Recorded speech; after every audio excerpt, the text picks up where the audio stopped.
Good morning, everybody. Welcome back to our webinar series. So this is part 2 of the NICA webinar Closing Loopholes series. We're joined here by our specialist in industrial relations and HR, which is the lovely Lisa Carey. Thank you for your time today, Lisa. But firstly, I'd like to acknowledge and thank everyone within our NICA community for joining today. This is some very pressing issues.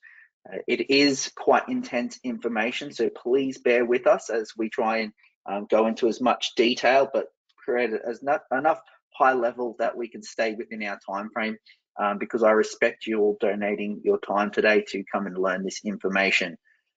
Just a couple of housekeeping things. If you could all please put your questions in the chat box, and we will address that at the designated Q&A timing at the end of our session.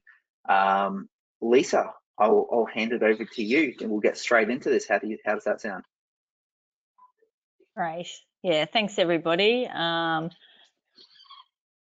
Nice to be here. I'm actually based up in sunny Queensland, so it's a much nicer vista out my window than some other areas at the moment. Yeah, it's beautiful today. Yeah. All right, now just excuse me, I just gotta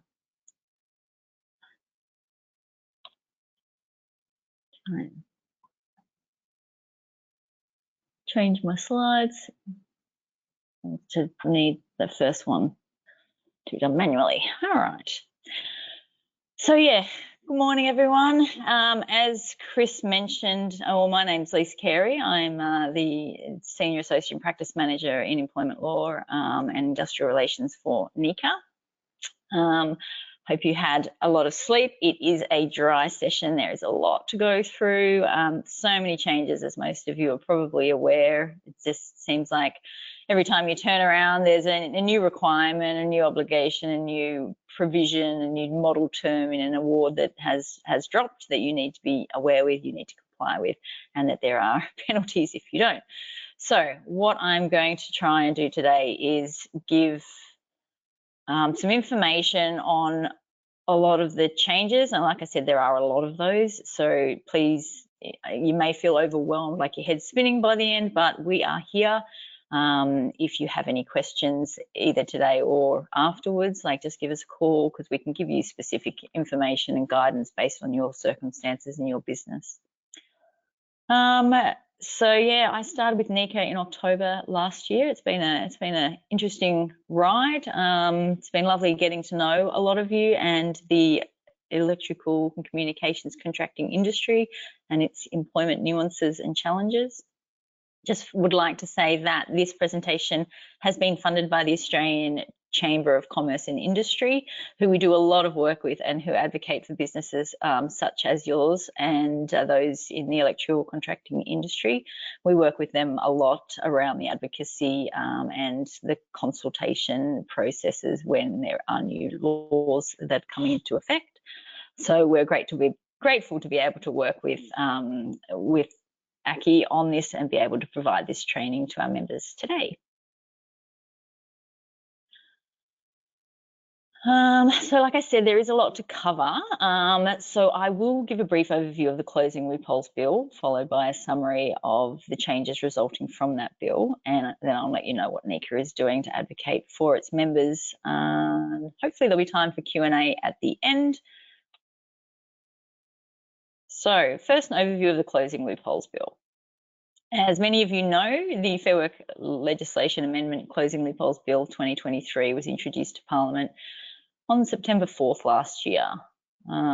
We had to review the additional, or the proposed 278 pages to the Fair Work Act, when, yeah, the Fair Work Act was already pretty big. It was 25% more is this legislation. And to give you as an idea of that, 2 years ago, it was 700 pages long. Now it's like over 1,200 pages. It's just, it's a lot to keep up with. So don't feel bad if you're having trouble keeping abreast of everything. That's what we're here to help you with. The Closing Loopholes Bill, it was originally a single bill, and then it was deemed too large and controversial in part, so it was split into two tranches. The Closing Loopholes Bill number 1, which contained less controversial provisions and was passed into law on 14th of December last year, and the Closing Loopholes Bill number 2, which was passed by Parliament on in February this year, with the sneaky little addition of the right to disconnect. So I'll start with Closing Loopholes Bill number 1. So here's a little timeline of some of the changes we've already seen and some changes still yet to come. The majority of these changes came into effect on 15th of December last year, and some of these include workplace delegates' rights, family and domestic violence protections, small business redundancy exemptions, union right of entry to assist workplace health and safety representatives, labour hire orders, protected action ballot, workers' compensation claims for first responders experiencing PTSD. On the 1st of July this year, the criminalisation of industrial manslaughter came into play. On the 1st of November 2024, same job, same pay for large businesses, which are those that have more than 15 employees, comes into effect. And then no earlier than 1 January next year, the criminalisation of wage theft is also comes into effect.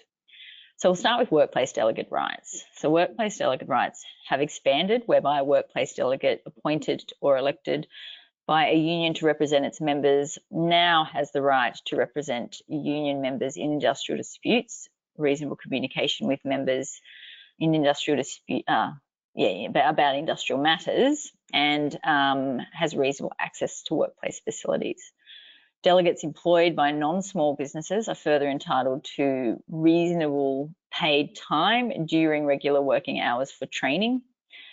These changes also introduce general protections with potential penalties, so prohibiting employers from unreasonably refusing to engage with delegates, knowingly providing false information to them, or obstructing the exercise of their rights.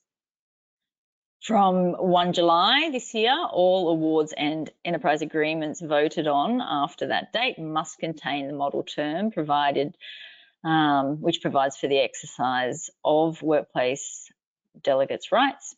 NECA did consult with the Fair Work Commission regarding the wording of the model term, which is now in effect. The term is quite long. I can send it to you if you need, but we are putting this into all enterprise agreements now going forward.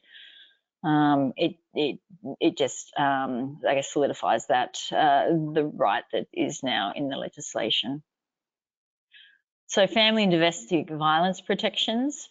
There are now stronger protections against discrimination for employees facing family and domestic violence. We did not have an issue with this when we were advocating on the changes.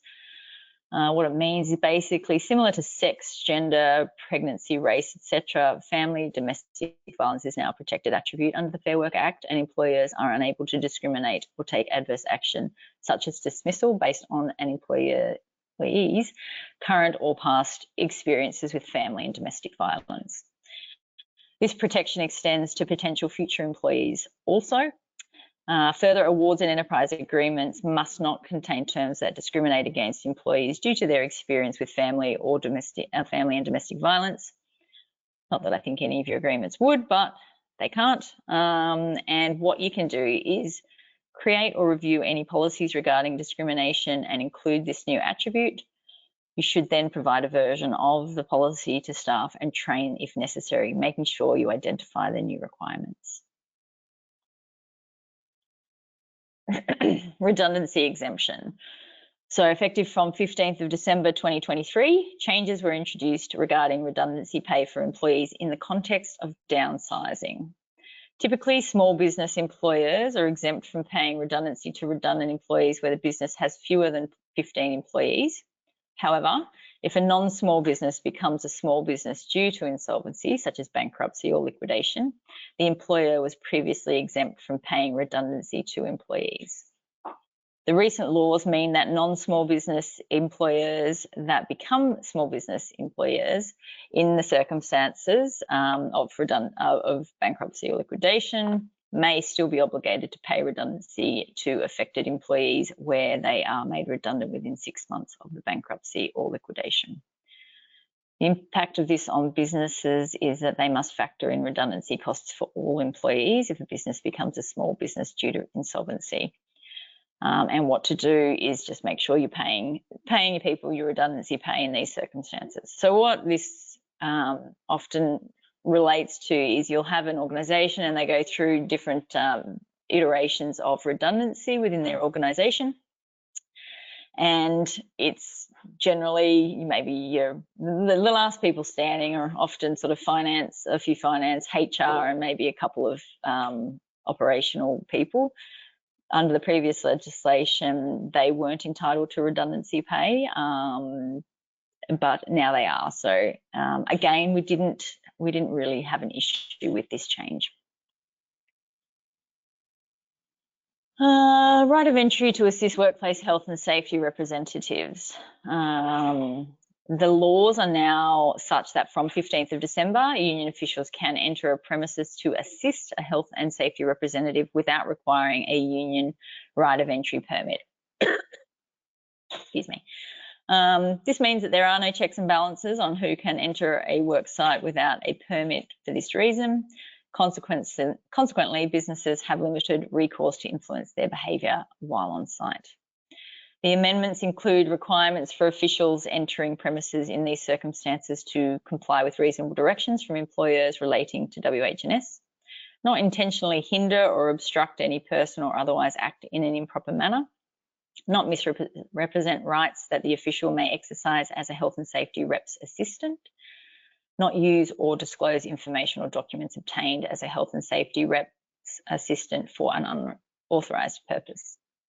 Further, in these circumstances, the amendments will impose requirements on other persons, such as employers and occupiers, to not only refuse or unduly delay entry onto premises by an official, and also not to intentionally hinder or obstruct an official who is assisting a health and safety representative. So what to do? I would be updating your policies and procedures around the right of entry and training staff on the changes. Stay up to date with the right of entry requirements and enforce them where legal and necessary. Labour hire orders. This one is of interest to many of our members. And from 15th of December, new rules for labour hire workers have been introduced with regard to same job, same pay. The changes allow employees, unions and host employers to apply to the Commission for an order that labour hire employees must be paid at least what they would receive under a host's enterprise agreement. The Commission can only make an order if satisfied the host's enterprise agreement would apply to the labour hire worker if they were directly employed and where a valid exception does not apply. Now, these valid exceptions include where it is not fair and reasonable in all of the circumstances to do so. The Commission will have regard to submissions in this respect. For example, whether the host employment instrument is of limited application, the history of industrial arrangements between the employer and regulated host, whether they are related bodies, corporate or a common enterprise. Where the arrangement is for a service rather than a supply of labour to a host employer is also an exception. So the Commission will consider the extent to which the employer directs, supervises or controls the employees when they perform the work, including by managing rosters, assigns tasks or reviews the quality of the work, the extent to which the employees use the employer's systems, plant or structures to perform the work, and the extent to which the work is of a specialist or expert nature. Another exemption is staff that are engaged by the direct employer as trainees under state or territory training arrangements, so things like apprentices and trainees in that regard, as well as short-term employment relationships or agreements, usually of a duration less than 3 months. And now this is so that Surge work, you can still hire for surge work or where short-term replacement is necessary. Labour hire employees covered by an order of the Commission will be entitled to pay at least what they would receive under the host's enterprise agreement or equivalent public sector determination. The changes do not impact the wages of host employees or labour hire employees. The Commission's orders allow employees, unions and host employers to seek new types of orders relating to labour hire employees. They can do that from, or they have been able to do that since 15th of December 2023. These orders mandate that employers must pay their employees, like I said, the same rate as in the host employer's enterprise agreement or equivalent employment instrument. In saying that, the orders don't come into effect till 1st of November for non-small businesses, and I think it's a year later for small businesses. Host employees under certain circumstances are obligated to notify and apply for variations with the Commission. Exceptions to these orders include situations deemed unfair, services other than labour supply, such as specialist contractors, and cases involving small business employers. The disputes in this area will be escalated to the Commission and penalties will apply for non-compliance, including prohibitions on arrangements hindering or avoiding the Commission's orders. So you won't be able to circumvent through other arrangements.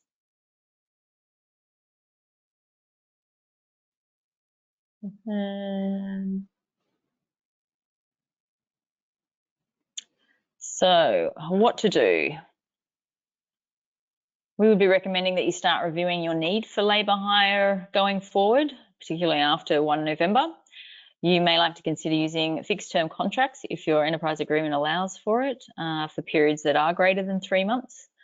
I'd be keeping track of any same labour hire orders that are made by the Commission between now and the 1st of November, and start thinking about amending your contracts with labour hire companies to ensure they are paying their staff, or they're contractually obligated to pay their staff at your enterprise agreement rates if there is an order in place.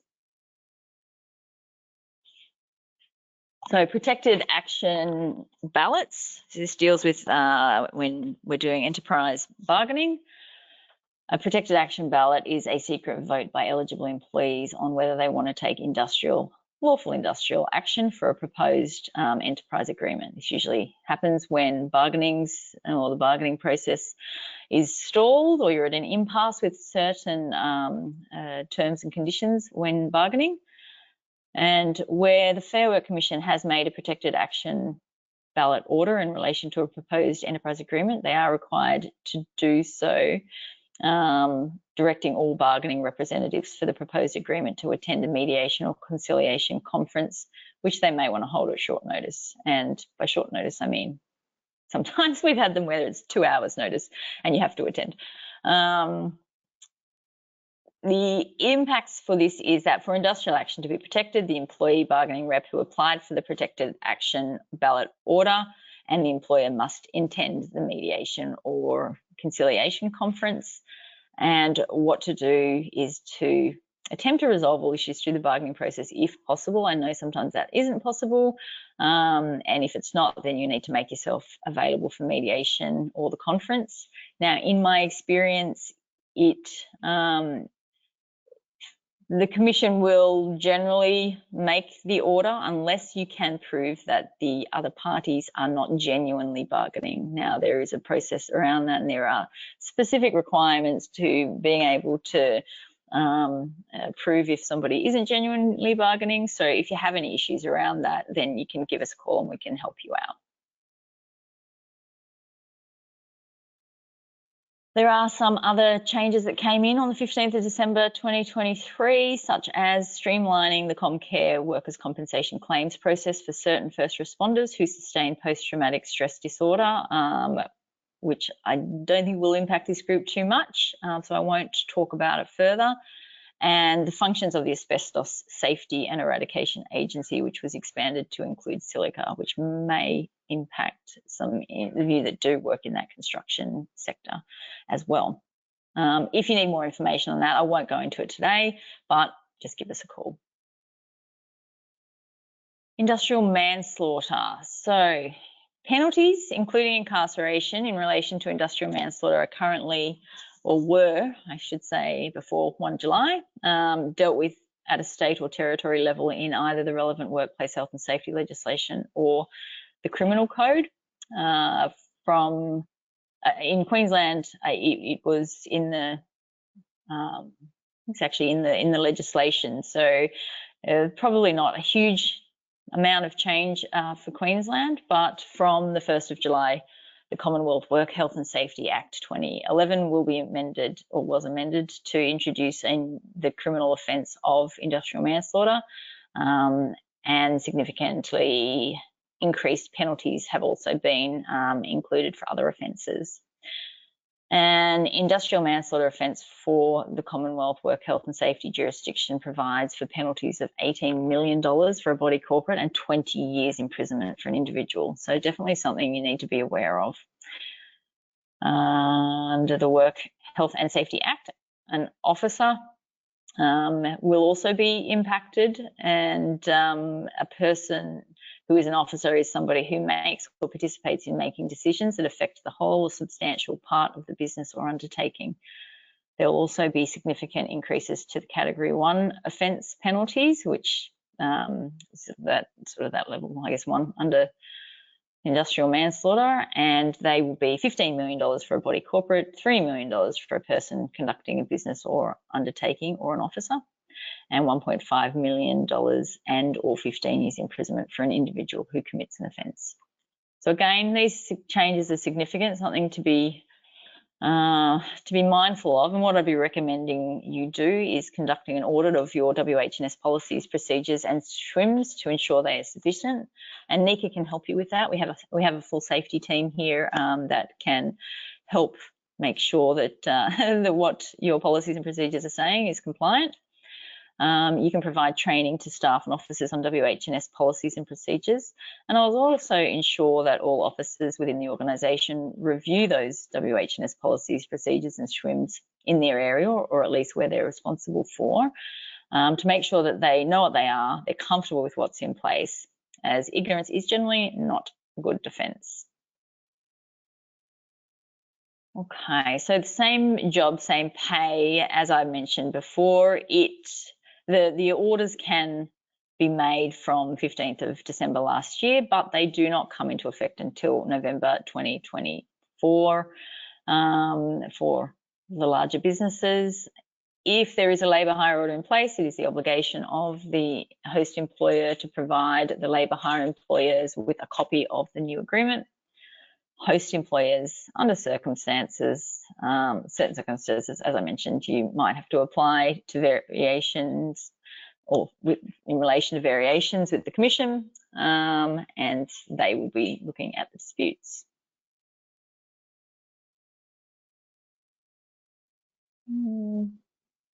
All right, so that's Bill 1 done. Let's move on to Closing Loopholes Bill number 2. You have to excuse that 1 July. It should be, it's the second there. I'll change that in the slides and that we send out. But basically, the changes under the Closing Loopholes Bill number 2 include changes to enterprise bargaining, changes to amalgamation rules, changes to sham contracting defence, and increased penalties for breaches of certain workplace laws that came into effect on 27th of February 2024. 26th of August, there's a lot coming into play because that's 6 months after the bill was ratified. So what will come into play on the 26th of August is the new definition of casual employee, changes to the casual conversion process, changes to employee versus contractor test. There is a new definition of employer and employee. There will be the right to disconnect, increased penalties for breaches of workplace laws, changes to unfair contract terms. There is a new union right of entry to investigate underpayments, and there on the 1st of July there were changes to the right of entry. So that was the right of entry for underpayments. There are also protections for gig workers and road transport workers, but I won't go into that because I don't think it's really relevant here. If you do somehow have a Uber type arrangement for electricians, then give us a call and we can advise you on those changes. Okay, so enterprise bargaining changes. Multiple employers who are franchisees of the same franchisor or related bodies corporate of the same franchisor can access the single enterprise stream in the enterprise bargaining framework if they want to now. There will be new rules allowing the transition from a single interest employer agreement or supported bargaining agreement to a single enterprise agreement, and changes to intractable bargaining determination provisions will come into play, where an intractable bargaining determination is when a commission decides on the terms and conditions of employment that could not be agreed by the bargaining representatives. Now, the terms of these intractable bargaining determinations can't be less favourable to employees than the same or similar terms in existing enterprise agreements.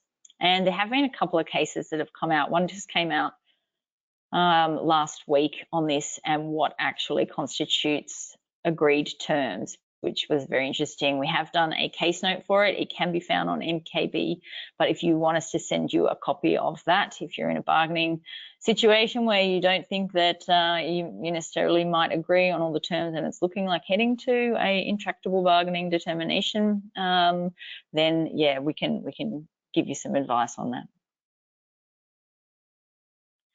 Amalgamation rules. So these changes, the changes to the amalgamation rules repeal changes made to the Fair Work Registration Organisations Act in December 2022, covering demergers and amalgamated registered organisations. The new provision means that there is again the requirement for demerger applications from amalgamated registration or registered organisations to be made 2 to 5 years after the amalgamation occurred. It should be noted that the Commission is the registered organisations regulator. Now, this will only impact registered organisations looking to demerger, so it might not be applicable to many of you. But again, if you need help, let us know.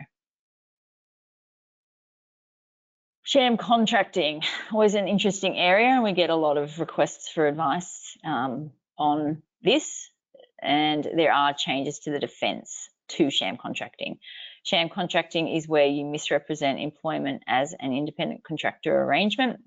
There are reasons people do this, such as tax benefits or having flexibility to terminate without recourse under the Fair Work Act. The old test was that an employer didn't know and wasn't reckless with regard to a sham contracting arrangement, whereas now the test is whether the employer reasonably believed it was an independent contracting arrangement. Employers who have incorrectly classified an employee as an independent contractor may be penalised for sham contracting unless they can use the new defence. Unfortunately, this defence is harder to establish because businesses must prove that their belief in the contractor-principal relationship was reasonable at the time of the representation. So the new defence provides that an employer has not contravened the sham contracting provisions if, at the time of the representation, the employer reasonably believed the contract of employment was a contract for services.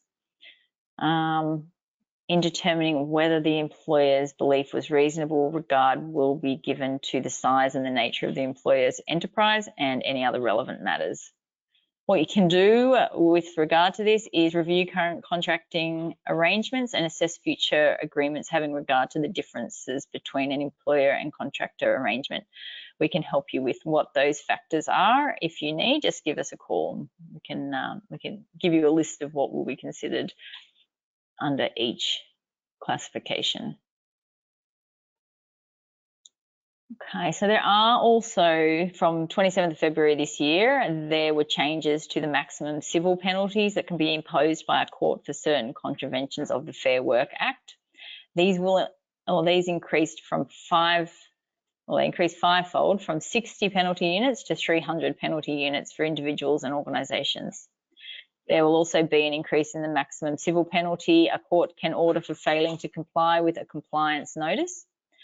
If litigation is successful, a court may impose orders against a person found to have done the wrong thing, and those court orders may make a person pay an amount of money as a penalty for not doing what the law says, which is up to about $19,800 per contravention for an individual and $99,000 per contravention for companies, so it's significant. And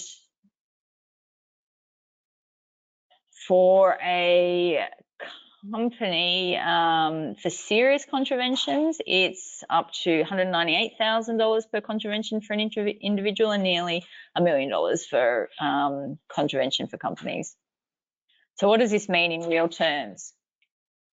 Looking at the maths, currently a penalty unit is worth $330 as of 1 July 2024. This was previously $313, and it goes up every year.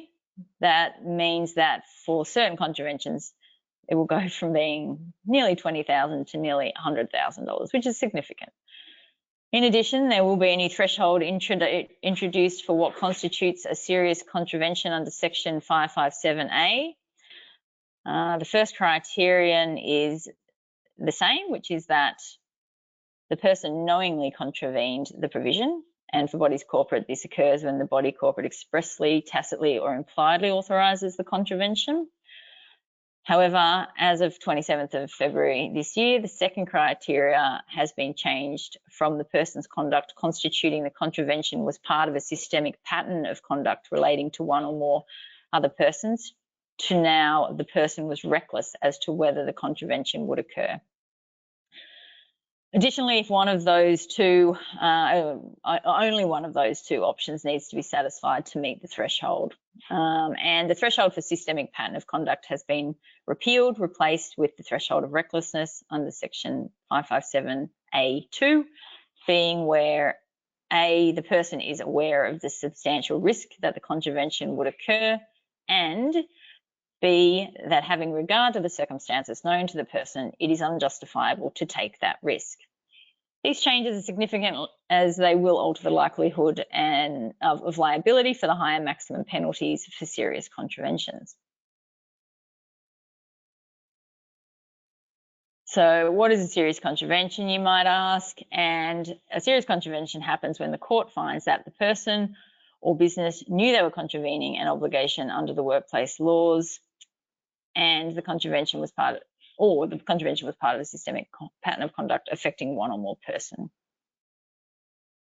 Now, there are a lot of new areas where serious contraventions can apply, and these include the National Employment Standards, a modern award, an enterprise agreement, a workplace determination, a national minimum wage order, an equal remuneration wage order, method and frequency of paying wages, unlawful deductions, including cashback schemes, guarantees of annual earnings, record-keeping requirements, and pay-slip requirements.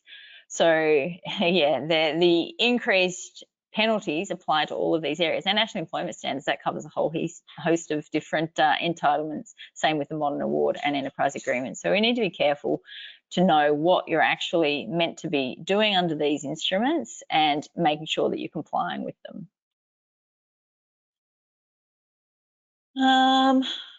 All right, so the right of entry for underpayments. So from July 1st this year, a registered organisation such as a union is able to get an exemption certificate from the Commission to waive the 24 hours notice requirement if they reasonably suspect a member of their organisation has been or is being underpaid wages or other monetary entitlements. This only applies where the Fair Work Commission is satisfied that the advance notice would interfere with the investigation.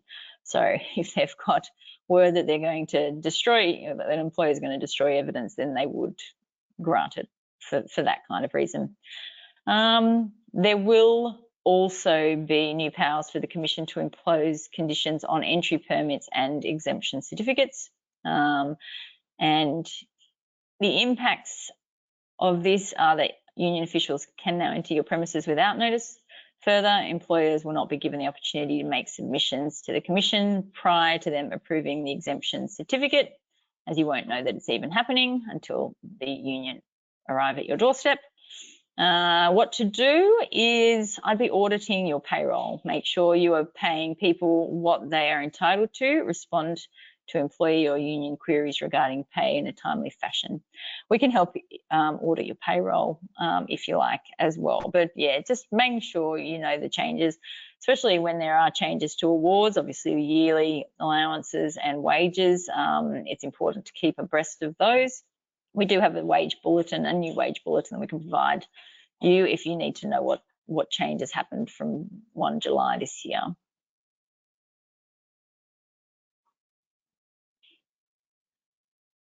So what to do?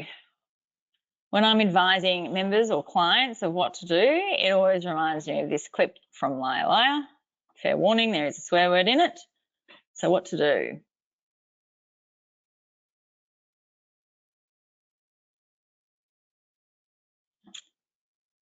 I love that movie, clearly. Now I'd love to clarify that I don't think anyone is intentionally breaking the law, but it is the simplest way to comply. So easier said than done in some instances. So what actually do you need to do?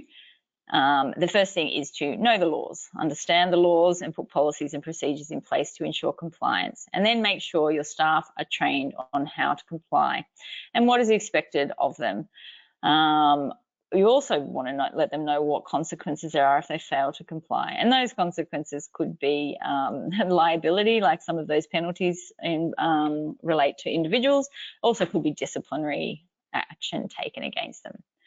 Again, like I said, if you ever need advice or guidance on how to comply or what to comply with, just give us a call. And just in case anyone was wondering, no, Jim Carrey is no relation to me. Neither is Mariah Carey. All right, definition of casual. Now, I know that a lot of our members don't actually or can't, in some cases, engage casuals, but under the new laws, there will be a new definition of casual employee included in the Fair Work Act. The new definition will say that an employee is a casual only if there isn't a firm advance commitment to continuing and indefinite work, factoring in the real substance, practical reality and true nature of the employment relationship, and the employee is entitled to be paid a casual loading or specific rate for casuals. So the impacts of this new definition is that you can't really rely on what a contract says alone, and you will need to regularly assess the casual arrangements as these do change, which is the nature of casual work. So I'd be assessing each casual arrangement and actually setting up regular timeframes for reviewing these agreements, possibly every 6 months or so, which will make sense when I talk about the new casual conversion process. I actually think the changes to the casual conversion pathway is good for businesses. Up until 26th of August 2024, to be eligible for casual conversion, a casual employee needs to have been employed for at least 12 months, work an ongoing regular pattern of hours for at least the last 6 months, and be able to continue this work pattern or working the pattern of hours as a part-time or full-time employee without significant adjustment.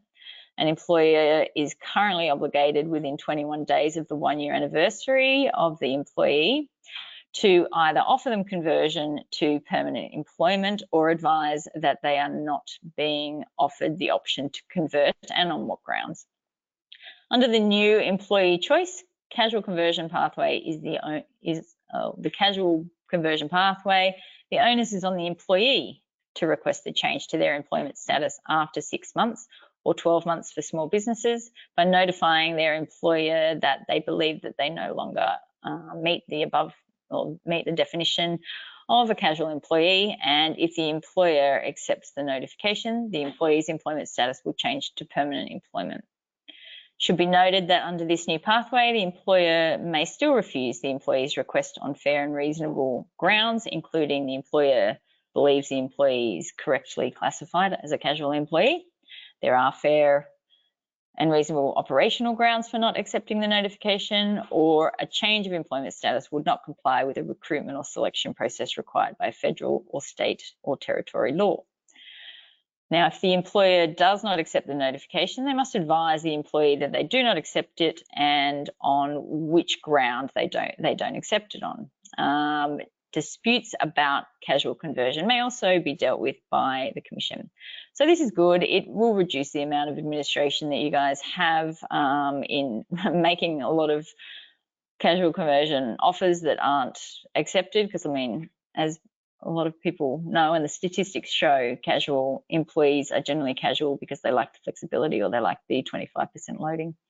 And it's only a small percentage that take up that casual conversion process, unless you're in government where they seem to take it up more. Okay, so definition of employer and employee. The Fair Work Act will include a new statutory definition of employee and employer, where the real substance, practical reality and true nature of the relationship is considered when determining whether a worker is an independent contract or employee. Now, this saddens me greatly. Some of you may remember prior to the High Court decisions in WorkPac versus Rosado in 2021 and Personnel Contracting and JAMSEC in 2022, the mess that was created by having to assess the nature of the relationship by using a multi-factor test when determining whether a relationship is employment or contractor. Even the Fair Work Commissioners did not seem to be able to agree on a consistent approach, which made it very difficult for employers and employment lawyers to actually advise on this.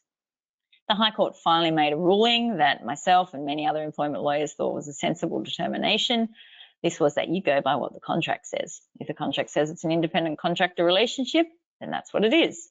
Easy, quick. But now, unfortunately, the powers that be have legislated the confusion by reinstating the requirement that the substance and true nature of the relationship is to be looked at in conjunction with the agreement, thus reverting us back to the need for the multi-factor test. Should be noted that independent contractors who earn over a specified high income threshold may opt out of the new employee definition, whether their principal contractor has asked them to or not. And I'll look at that in a little bit more detail in a moment. But the impacts of this are that you can't really rely on what the contract says anymore, and it is likely to be much more difficult to categorise with any confidence a worker as a contractor, creating uncertainty for businesses and other organisations who have traditionally relied on non-employee workers. So what can you do? I would be reviewing your current contracts and assess each new employment relationship.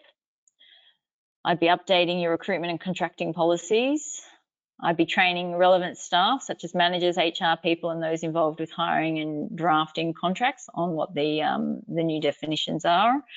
I'd be considering which individuals are independent contractors or employees by recognising the differences between written contracts and how they actually play out in practice. And I'd be identifying those highly paid independent contractors once the high income threshold is prescribed and consider whether it would be appropriate for those contractors to utilise the opt-out mechanism, noting that the opt-out mechanism may have limited benefit for a principal, considering that an independent contractor may actually retract their opt-out notice at any time anyway. So again, if you need any help on, if someone's an employee or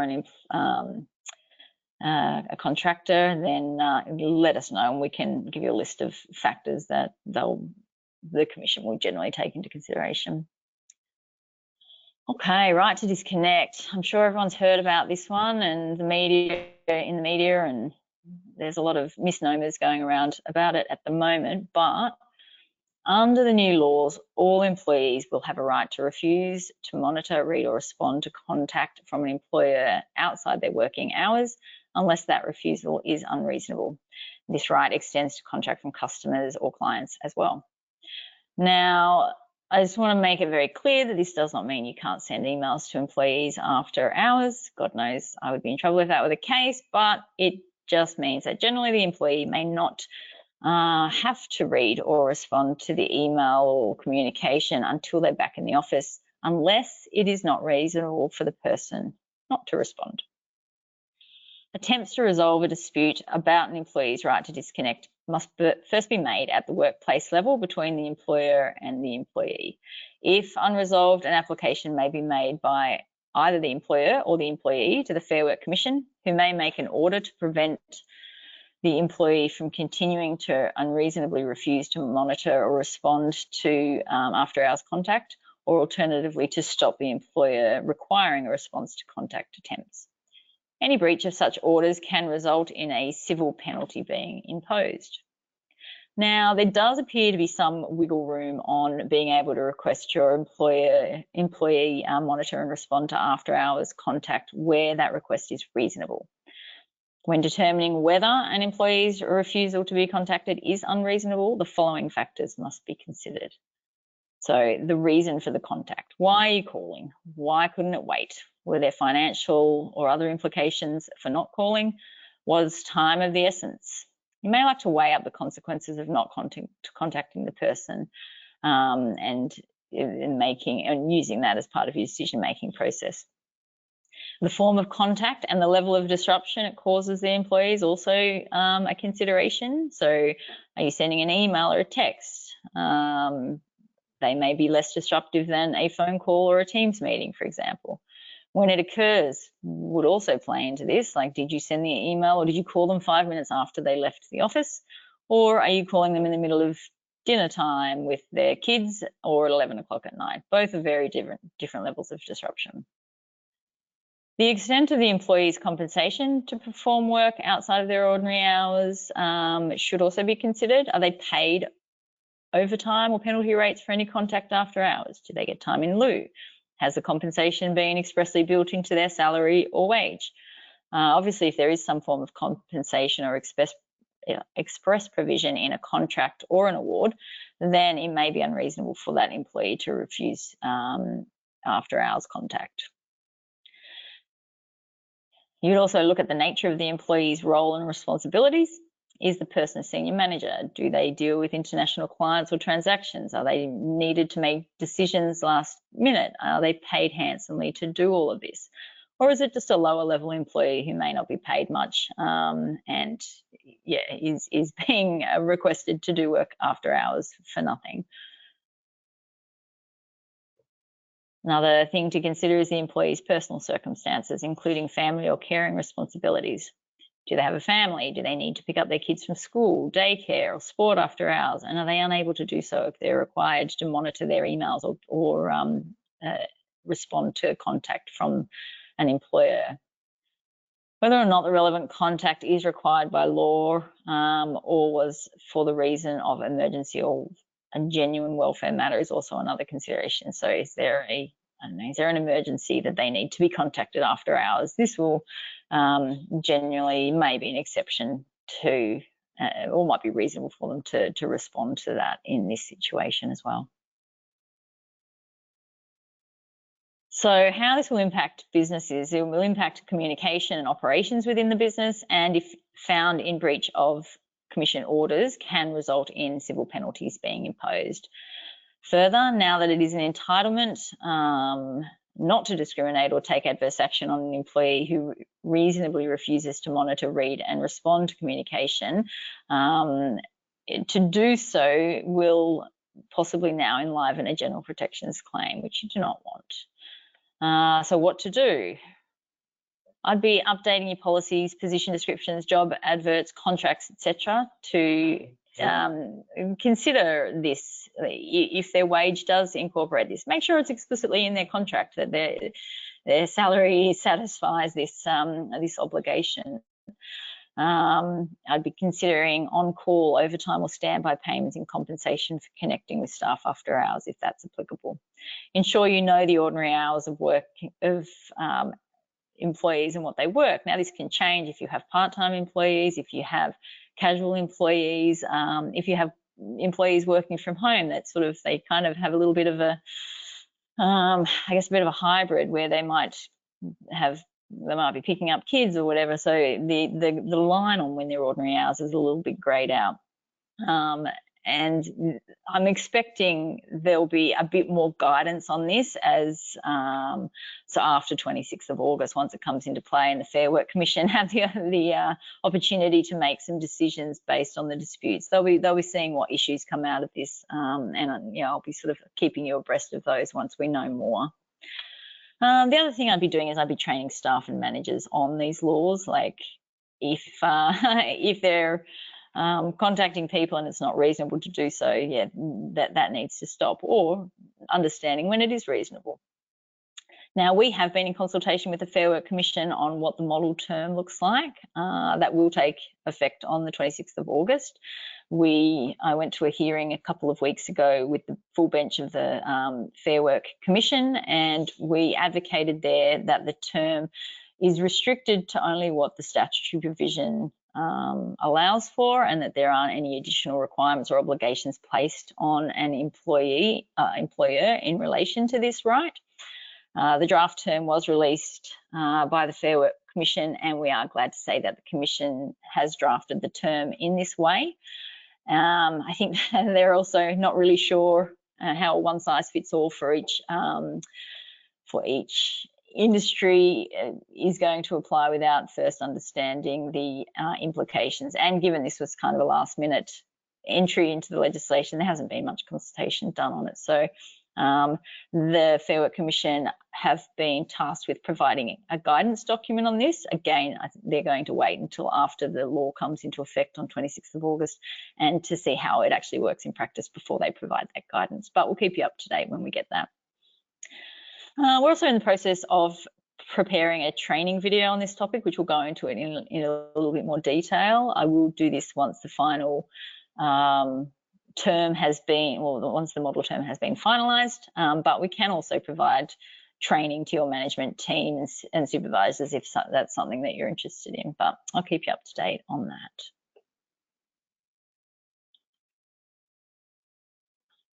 Okay, so unfair contract terms. So from 26th of August, independent contractors earning below the specified contractor high income threshold, which has yet to be determined and which we are also consulting on, can dispute allegedly unfair contract terms in the Fair Work Commission.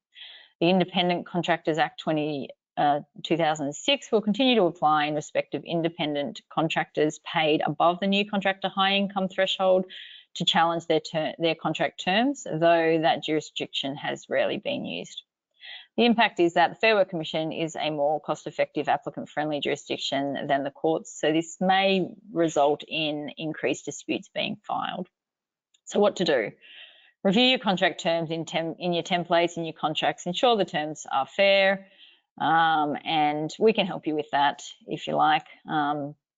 Some unfair contract terms may revolve around like your restraint clauses. If you're restraining an electrician from working in Australia for the next 24 months after you've employed them, then I dare say that would be considered unfair. And we will keep you posted on what the contractor high income threshold is. Currently, the non-contractor threshold is 175,000. We are advocating for that to be significantly lower than that. But watch that space. Okay, so what is NICA doing? So NICA will continue to advocate for its members. We are building relationships with the unions, the government, and a lot of other organisations so that we can get the best for our members. There's a lot of work that goes on in the background to achieve these positive outcomes, and a lot of submissions and hearings and consultation that we get involved with. We're currently consulting with the Fair Work Commission departments and various committees with regard to all of these upcoming changes. It seems to be a bit of a full-time job at the moment, given all the changes that are coming up in August. What we do is we assess the changes in accordance with what your members have, like what we've been advised by you, or what is in the interest of the industry, and we submit submissions. We attend consultation meetings or research interviews. We provide feedback on model draft terms, information sheets and the like. And all of this is available on the Fair Work. If it's with Fair Work Commission, it's all available there, so you can see what we've done and how we're advocating for you. We're also a member of the Small Business Committee, where I meet with other employee or employer organisations, Fair Work Commissioners, Fair Work Ombudsman, departmental heads, etc. And in those meetings, we discuss changes to the legislation, the needs of small businesses, and they consult with us on various messaging, communications, and interactions with decision makers. So it's a really good platform to be heard there. I do enjoy those conversations. We're also a member of the Australian Chamber of Commerce and Industry and meet regularly to discuss NICA member needs and upcoming changes to legislation. We are consulted with on their submissions and often support their submissions when they align with our members' needs. And we also educate NICA members. We do a number of different educational activities around all of the changes that I've discussed, including things like this webinar today.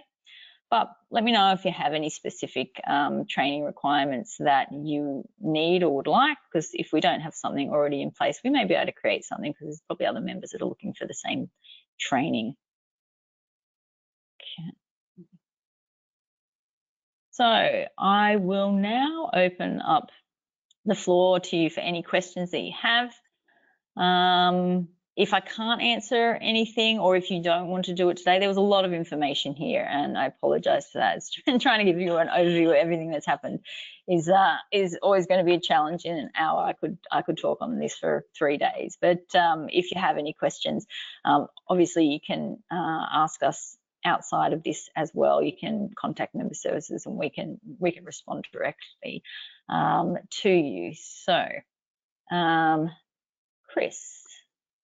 Yes, there's nothing really in the chat at the moment, but as we said, it is a lot of information to process.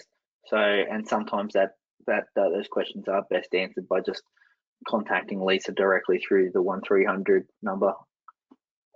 Yeah. So yeah, I don't think we've got anything in there, Lisa. Okay. So we'll just continue through. If something pops up, we can ask it. Great. Sorry. Now, with as Lisa mentioned, so with NICA Queensland, obviously we provide a lot to our members, whether that be our legal advice and support here. So like it says here, unlimited phone email consultations. We've got the debt collection and recovery, contract drafting, contract reviews and risk reviews. That's also another big one. A lot of letters, but the biggest thing is that ongoing support and conversation and answering your questions and needs. So we're always there for our members in that regard. And like Lisa mentioned, if you need training and advice, we can do that. Now, we've also been able to recently secure some training that will be coming out for NICA Queensland. So we will be providing your construction wiring course. And we will also be able to do your AS 3000 and 3017 testing refresher. So those are two very important courses. I do believe that the construction wiring course is actually written into the EBAs. So NICA will be able to actually provide that in classes of 12 or 24, either at your premises or one of our facilities. So happy to help there. And if we move to the next slide there, Lisa. So yeah, like I said, we've got our workplace relations there. They're our key services, but the best way to do it is to book in a consultation. You can get your annual reviews as well. Those are quite fantastic. So that's just a way to keep on top of things, continue to make sure that you're constantly checking and staying ahead of the curve. That's that annual wage review. Like I said, that's actually confidential. So we'll actually go through all of that with you and make sure that that's all above board and everything's okay, and we can avoid the Jim Carrey situation there, Lisa's cousin. So